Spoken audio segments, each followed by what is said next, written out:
Welcome. Well, you're at home with Jim and Joy, and you are an important part of our EWTN family. And we are delighted that you've welcomed us into your home. We know what a privilege it is to be there. Send us an email with a question or a comment to jimandjoy@ewtn.com. And today, our guest is Ron St. Angelo. He's an award-winning professional photographer. He was the former photographer of the Dallas Cowboy for 30 years, and most recently is the photographer for the Catholic Diocese of Dallas.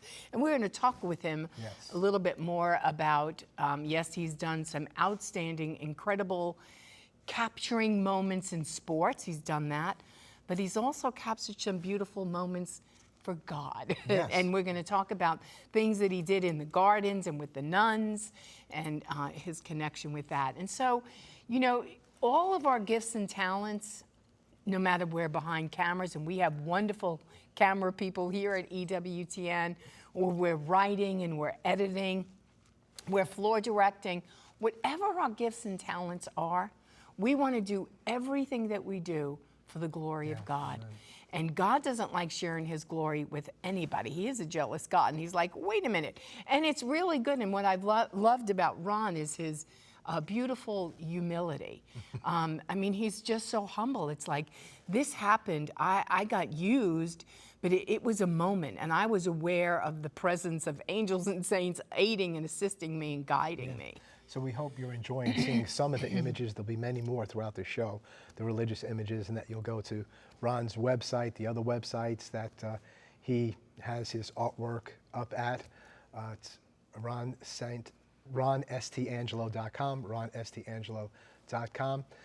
And the camera is really an extension of his person. And, you know, everybody does things uniquely. And whatever you do, whatever your craft or whatever you're doing in life, or the cooking that you do or the way you speak, you know, it shows the essence of your being. And his photography shows the essence of his being, that uniqueness, the vision that he sees. And it's very selfless as well, because he wants the best for the person that he's taken that image of. That they would look at that and say, that's captured me. You know, that's captured the moment. What a blessing that it is. So let's do all that we do for the glory, for the honor of God, for the glory and honor of one, the King of Kings and the Lord of Lords, Jesus Christ. We'll be right back to speak more with Ron St. Angelo. Don't go away. You're going to be really blessed in the show today. Many beautiful things that you're going to see. We'll be right back.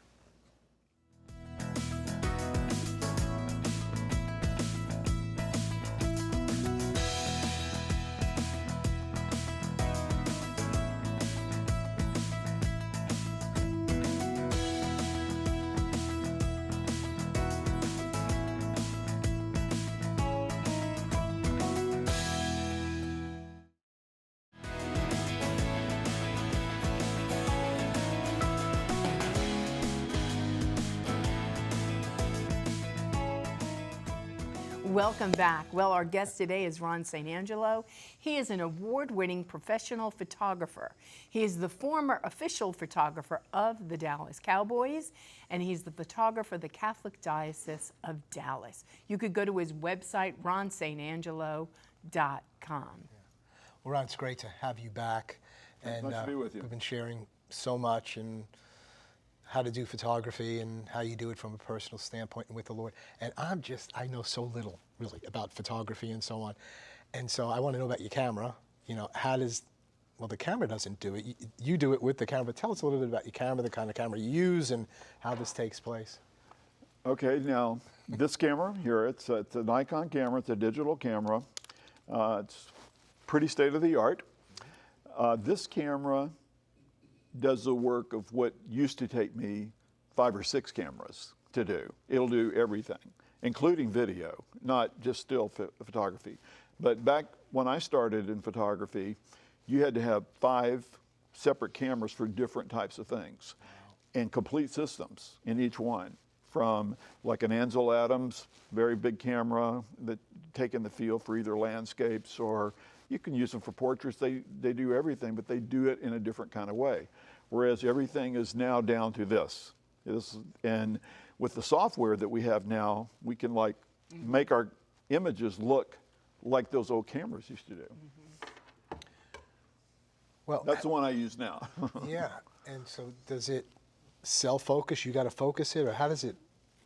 I mean, I'm thinking of Emmitt Smith running and moving about, and you know, I looked at some of your video that you have, and then it goes to the pictures, and you hear it sound ching, ching, ching, all the different pictures, and yet it freezes them.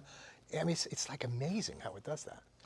Do you have to adjust things, or does it do that? There's techniques involved in that, and part of it is the ergonomics of being so in tune with equipment that things like that are happening that fast in front of you, that's part of the talent and the gift to be able to capture that in a meaningful way at peak moments, at quintessential moments, which in photography, that's what I'm always going for, is a quintessential moment. And the camera, I don't want to be thinking about it. I set it up, and I set it up in all manual mode. I shoot everything manually so that the camera is not deciding what the image is going to look like. I do. And a lot of young photographers now with these very sophisticated cameras let the camera kind of think for them. Yeah. So what I was saying at the beginning, really, the camera is an extension of you. Just like I play the violin and the drums very poorly, but somebody else gets up and does the violin and does the drums. You know, it's the same thing, but it's totally different because it's an extension of him, and so it makes it very unique. And that's what you're talking about. That's the way it is with a camera. I mean, you buy certain lenses, tools, devices that you can attach to the camera, and it'll shoot different types of subjects in different ways. And because you don't want to do everything the same way. Right. Like every time I come up with an idea for a photograph, I want to do something absolutely I've never done before. I don't want to take the same picture I've already made. And I want to try and see things in a new way. And when you're dealing with, let's say, religious subject matter, it's very important. In some ways, it's like football. You can't photograph professional football or any football unless you know the game inside out. Right. And if you're going to photograph a Catholic mass or a Catholic service of any kind, and when I did my book for the cathedral, I did the entire calendar for a year of the mass. And so I had to know like everything that was coming and then things that weren't coming. And going in there, if I didn't know what I was going to be seeing, I wouldn't know where to position myself. And what, you know, if I'm here, something good might happen, you know. And so there's a lot of that, and I see a similarity in real-time photography. So you're talking about the calendar. Are you speaking about St. Thomas Catholic Church? Yes. Okay, so let's get into the religious aspects. Let's Okay. get into the art of that, or the images and the pictures of that. So share with us some of the things like St. Thomas and what took place there, or you mentioned Reverend Mother Superior, Mary Regina, the Catholic The Carmelite Monastery. in Dallas. So it seems like big sections of stuff, and what are you doing there, and where does it all go? Does it go into books? Does it go onto sites? What are you shooting shots of? You know, what's happening? Mother Mary Regina and I are friends, became friends. And we were using their chapel because we didn't have a church, so they loaned us their chapel. And I got to know her, and I wanted to photograph the priest and the Mass. And I said, Mother Mary, I want to do it, but I don't know if it's allowed. You know, is it disrespectful? I don't want to do anything sacrilegious or anything like that. And so at the time it was Father Terra, was a priest there. And I said, would you tell him I'd love to photograph him, and I'd love to maybe photograph a Mass, you know, if you would give me permission. She's like Mother Angelica. I mean, just went to him and asked him, and then next thing he said, yes. And so she gave me permission. It was during the week. I went out there. He showed up. And it's very interesting because this was in the Tridentine Mass, the Latin Mass. And so he couldn't really wear vestments because he wasn't conducting the Mass. But he said, I can wear my cassock, you know, and we got to talking, and it turned out he made it. He is a tailor, and he had this beautiful cassock. And so I posed him in the church and photographed him, and it's still one of my all-time favorite photographs. And I felt, you know, God was helping me. He knew I was doing it because I wanted to do it for him. And it's very interesting. I was then talking to a priest and telling him how much this meant to me. And he said, Ron, God doesn't need you to do this for him. He will allow you to do this for him. God doesn't need anything, but he will allow you. And he explained it like this. It's very interesting to use this analogy because this is the exact analogy with my wife and her mother.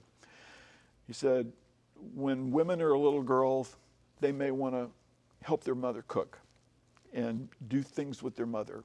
And my wife, who's the oldest of 7, she's cradle Catholic, just adored her mother. Well, she still has her little index cards of her cooks. And she used to help her mother cook. And she's now a fabulous cook herself. But the priest said, your mother, or her mother doesn't need her help. She's letting her help because she knows how much it means to her daughter.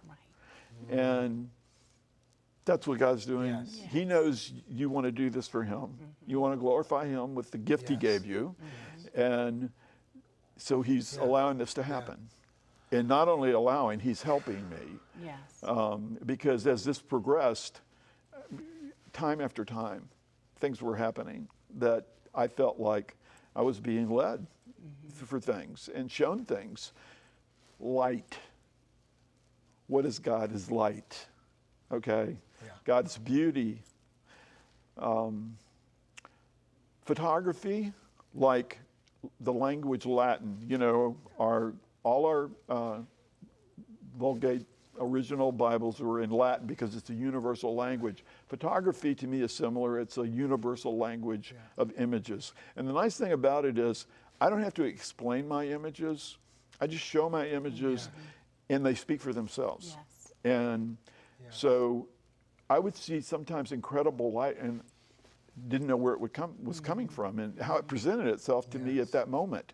And the wonderful thing about still photography that still to this day is because it captures a moment and preserves it. And it's always there. It can never, like, when you get that magical moment, it's just like preserved. And now there's a story I like to tell about when I was photographing for the cathedral. I was photographing the Mass, the ceremonies, the fiestas for Guadalupe, all these magical things. But I was also photographing the architecture. And they had recently, within a few years, finished the bell tower.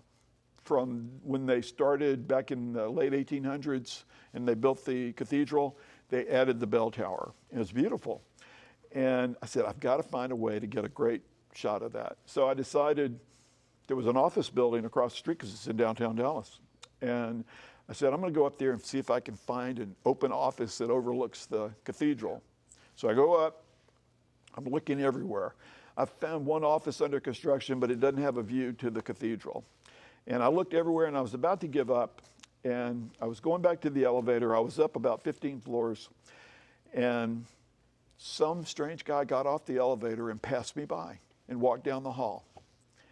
And when I want something, I will go to the last mile to get it.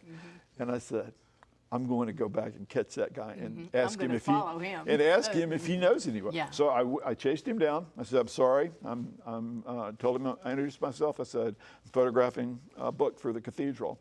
And I'm looking for a place that overlooks the cathedral to make a photograph. And do you know anyone that has an office up here? And he said, I do. I went, really? Would you mind if I look to see? Because a lot of people would say, I do, and they have a little bit of a view or something, you know, like looking at the ocean, you know, from a distance. And so he took me into his office, and we go in, and he's obviously like a CEO or something, as it turns out. He opens his office door, and then there's this beautiful view of the cathedral from the exact position I wanted with perfect light. And I had this camera and that lens, which when you're photographing through glass, you have to be right up on it because otherwise it'll reflect back on the glass. But if you look at that photograph, there's no reflections on there. So I got right up next to this. This happened fast. And I framed it, I photographed it. I was probably in and out of there in 5 minutes because this man's working there. And I had sent him a copy of the photograph. But then when I got the picture back, I was looking at it. Number one, that picture doesn't exist anymore because now there's all this construction that's gone up around it. So it's gone, and it shows the art district, which the cathedral is kind of the jewel of the arts district in Dallas. And then if you look again, I shot it at about 2 in the afternoon or shortly after lunch during the weekday, which in downtown Dallas is jammed with people. And at the cathedral all the time, people are coming in and out there all the time. And if you look at that photograph, and it's a big view, street view, everything, cars, no people. And I didn't take them out. They weren't there. And to me, that was a gift that he said, everyone stand back, clear the set. Ron's going to take this photograph. And that is like one of my signature photographs for the church. And it's one that I've enlarged. It's in an exhibit that I have coming up at the University of Dallas as a feature photograph. So they kind of, all the photos have stories. Well, when you shared light, God's light, I want to show in somehow, some way, just a little taste of God's light in what I do. That is just so powerful, you know, you want to give the gift of the Lord, somehow to see the Lord in the images, not to overdo it, but, you know, that saying, in every face is the face of God, it's veiled in and it's in a riddle. And maybe I could lift the veil up a little bit, you know, on this. I want the best shot. I want him to see, you know, like I'm trying to look into your face and see the Lord in your face. I can see in your eyes. Face reveals the person, the entirety of the person, so to speak, with the face. Seek my face, the Lord says. But we can't see your face and live. But we see the essence of you somehow, some way. And then in Jesus, we see the face. So you're trying to capture that. You're trying to see like God sees. You want to put the best out there for somebody. Everybody must want you to be their photographer, right?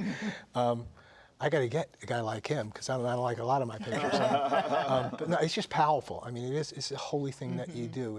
I mean, your vocation is marriage. But this is like an extension of a vocation that you're doing. I want to go to, before we miss this, your religious art and what you're doing and putting in the books. Speak to us about the Sublime Mystery. You got a book, and I saw a short video related to this that you did, and the images that were showing, I guess it's the extraordinary rite of the Latin Mass. Tell us about that.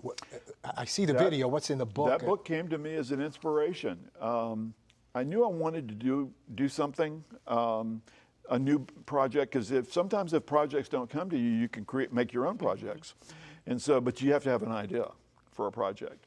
And I was looking for an idea and I was praying about it. I said, you know, I know I want to do something. I'd like to do something maybe around the Latin Mass. And then I got the idea of this book project, and I would try and depict the Latin Mass as so beautiful. Visually, because of the vestments and the ceremonies and things and just the whole thing, that I decided to. So you have beautiful images of, you took pictures of this happening. Yes. The Latin Mass. And the priests let me do it. And they actually, Father Langlois, who was a subsequent priest, he let me photograph the consecration from behind, which you would think, no one priest is not going to let me do that. But, you know, I explained to him what I was doing. He let me photograph it during Easter, during the vigil, middle of the night, when they do that, you know, right at the height of the ceremony. And I mean, wow. And then they bring, you know, the lilies out and everything, and they're putting them on the altar. You're like, heaven has come down. I want to make sure I got this right. It's a Sublime Mystery, the art, beauty, and mystery of the extraordinary form of the Roman Catholic Rite. Correct. Okay. So where can we find that? Is that up on your website? Is it another website? It is. Okay. It's on a website. It's dedicated to, it's sublimemystery.com. They can go there. They can get a copy of the book there. Because the images that I saw, I mean, it was so, I mean, you want to talk about light, talk about smoke, Yes. talk about the incense, talk about the holiness. And I know you're so gripped by that Hollywood yourself. can't create that. I mean, when you see that in the majesty and the awe, and it's heaven coming down to earth and earth going up, and it's like, and I'm going to capture that. That's what it feels like. For all of eyes to see. We're going to take a break at this point and hold you over for the final segment. Go to Ron S.T. Angelo, ronstangelo.com for more information about all that we're sharing about and about Ron. We'll be right back. Don't go away.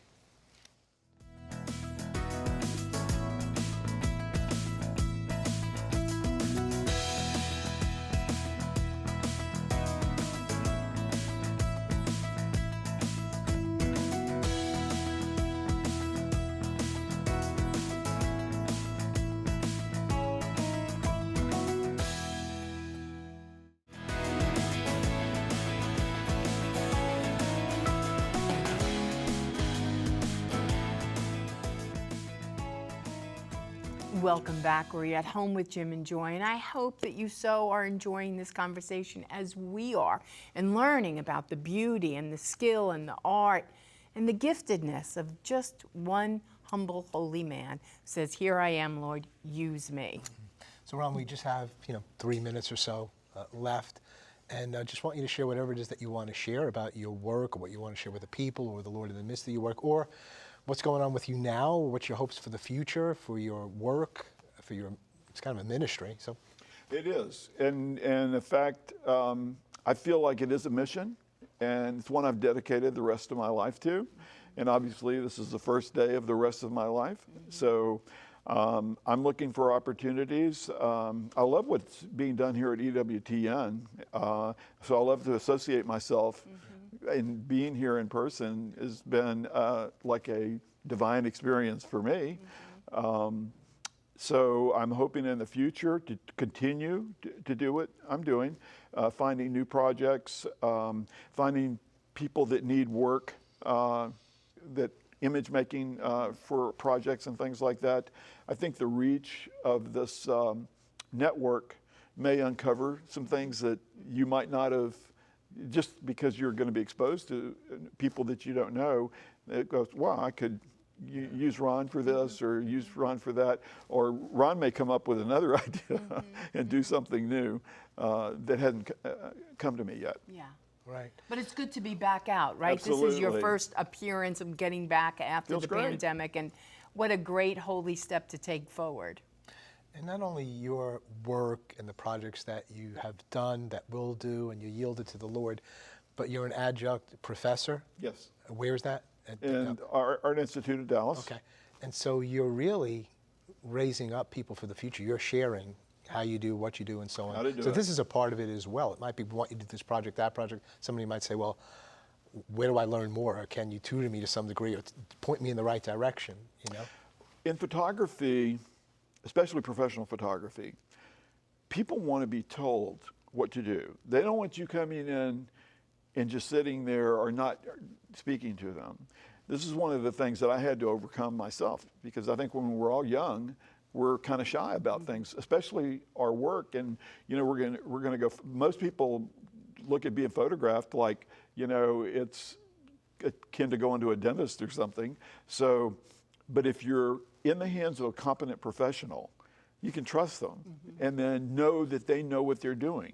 And I've been trained by some of the world's best, and I know what I'm doing. And so I'm trying to pass that along to young people, especially a lot of the veterans that have studied under me are now friends of mine. I take them out on jobs with me. And in fact, when I did the book Sublime Mystery, I had one of my students assisted me, and then he had one of his assistants assist him.